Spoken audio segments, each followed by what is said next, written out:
Now, here we are back again. This is Renoise.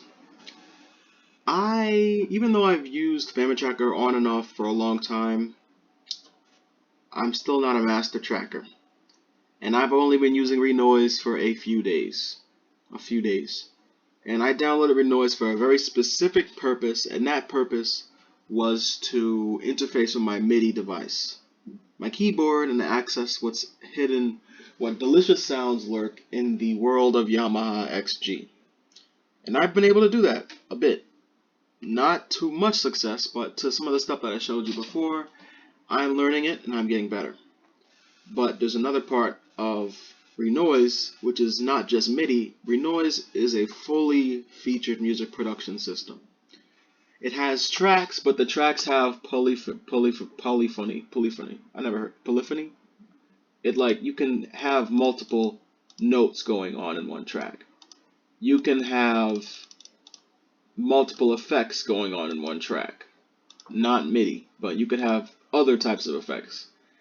Each instrument has a sampler. There's a full sampler. You can use VSTs, which are instruments like virtual something. It's like instrument packs, not packs, but instrument synthesizer programs that you download from the internet. There's a whole bunch of things that you can do on Renoise because it's like a full music making program. Other than Family Tracker, which is like an old school tracker. Family Tracker is a lot closer to trackers from back in the day. Renoise, actually, there's some pretty fully featured trackers. But Family Tracker is for chiptune music. That's what I mean. Family Tracker is for chiptune. This is for chiptune and everything else. So, let me see what we can do here. We have plugins. Now, some of these plugins I got with BandLab, Cakewalk. Some of these plugins I just had plugged into my computer. This is a XG plugin. I don't know how to use it. I only know how to use the piano. This is Spitfire Audio. This is a plugin that my friend showed me a while ago. Let's see if we can load it up, see how it sounds. So this has a few different instruments. It has a mandolin, it has drums, and it has just a mandolin and drums.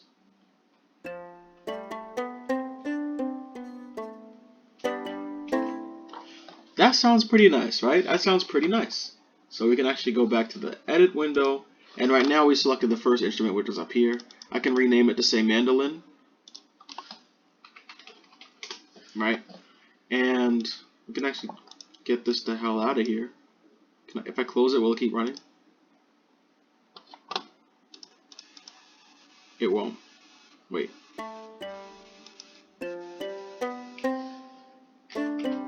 Alright, we good. So, it works very similarly to the last program I showed you, right? You make sure it's recording and you start pressing down notes.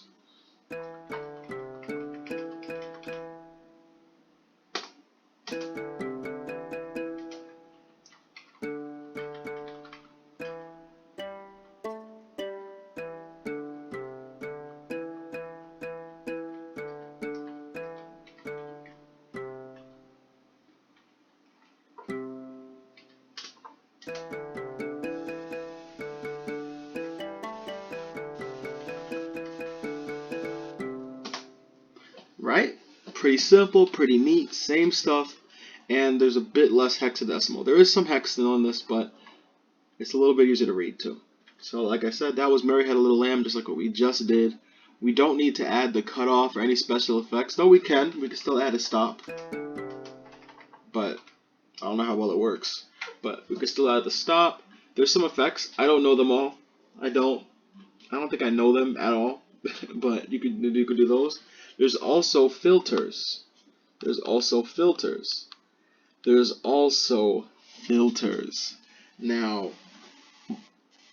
filters. You know what I'm talking about. There's filters.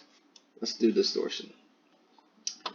I'm gonna click stop, and I'm just gonna play this. I don't even know how it's gonna sound, but wait. Do this.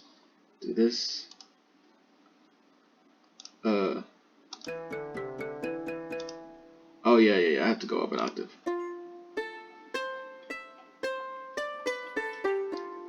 So we don't hear the distortion just yet, but let's see if we can mess with some of these.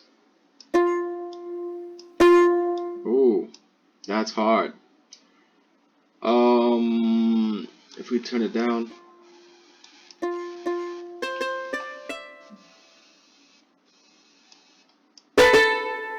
Oof. There it is. There it is, people. That's the distortion. Let's see what it sounds like this.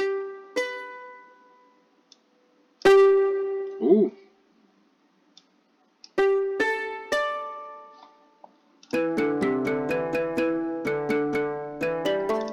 So yeah, I'm sure you can see that you have a lot more control over what's going on with renoise. And you see how we have that the wave going. We click it to mute the channel, just like we could in Family Tracker. We can have multiple channels. We can have chords.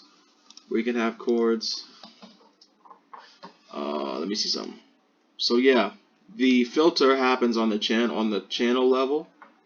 Like this whole track is a filter, has a filter on it, but the instrument doesn't have a filter on it. So you can play it over here.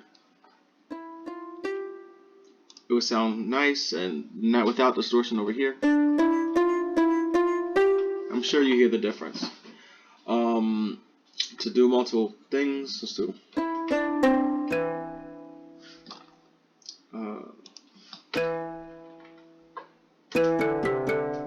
No.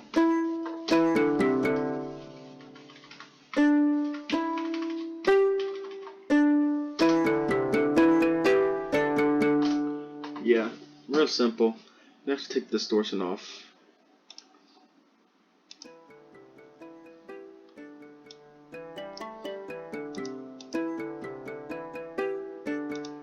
You get the picture. If I don't want to use a plugin, I could probably open up one of these samples. Here's some samples I have in Caustic right over here. From my Caustic, because Caustic is the program I'm switching from. There's some samples that I have from my Caustic sets that we can use here. I can also use MIDI, so I'm just gonna go new. I'm just gonna do a new song. And try to use GS Wavesacle Synth. I don't know if you guys can hear it.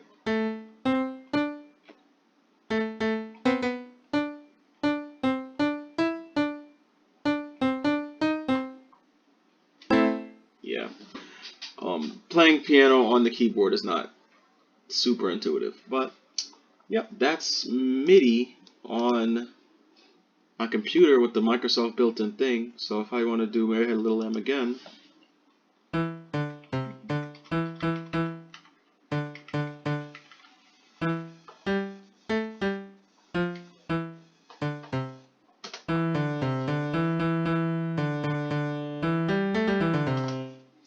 right? So you get the deal. With MIDI, you can't exactly do the same type of effects. If I put a filter on it, it probably wouldn't sound the same. Let me see. Let me see if I can do it. I don't think it will. Let me put distortion on there. Turn it up. No, it doesn't. It doesn't work like that because MIDI isn't actually being played through renoise. It's being played through my computer's MIDI system. So what this does is it's sending the notes to the output device, which is Microsoft GS Wavetable Synth. And if I plug in my MIDI keyboard, it's gonna be like Portable G1, which is like my Yamaha YPG235 MIDI keyboard, and that would be handling all the notes on that machine. So to do that, you have to use specific MIDI commands called control changes and program changes, and those basically say what note to play. Not just what note to play, but what type of effect you want to have on the note. It's not as easy to do as it is in Family Tracker. And you remember how in Family Tracker you could layer the different effects? And how you could have, and if over here you could have distortion, or you could have the different effects layered onto it. Like this is probably endless, honestly. You can have as many effects as you want happening on a note, or on notes here. But with this, you can only have one effect, and that is the MIDI control change. And you can have that effect happen one time per, just one time per row, basically, for each channel. So you can have once for channel 1, once for channel 2, MIDI channels are not the same as tracks in this, so that's a whole other thing I'm not going to get into. But yeah, that's MIDI in Renoise. It is a flawed beast, but I'm working with it, and it's pretty good. I think someday I'll probably figure out how to use the samples in here and be able to make some really neat stuff. Maybe get some VSTs going on in here.